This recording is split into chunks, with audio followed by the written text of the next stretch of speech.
How to use Old Navy promo code. Hi everyone, this is Alana from Create, Login and Delete. Let's jump right into the video. First of all, open up any web browser and now search for Old Navy promo code.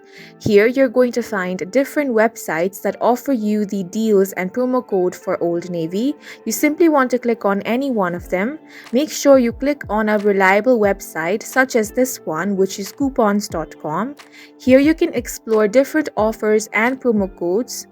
You simply want to find out the best one for you. Then you want to click on the option of See Coupon. Here you can find out all the details of this promo code. This one offers 20% discount on orders. Click on the option of Copy Code, then click on Go to Store. That is going to take you to the official website of Old Navy. Now on this website, you want to explore and add the items that you want to purchase in your bag. Once you have added all the items, click on the bag icon at the top right corner. All the items that you have added will show up here and the order summary will be given on the right hand side. Here you have the option of promos.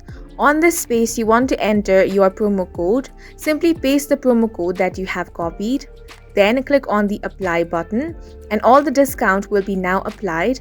And that's it for this video. If you have any questions or confusions, do leave them on the comment section and don't forget to hit the like button and subscribe for more helpful tutorials.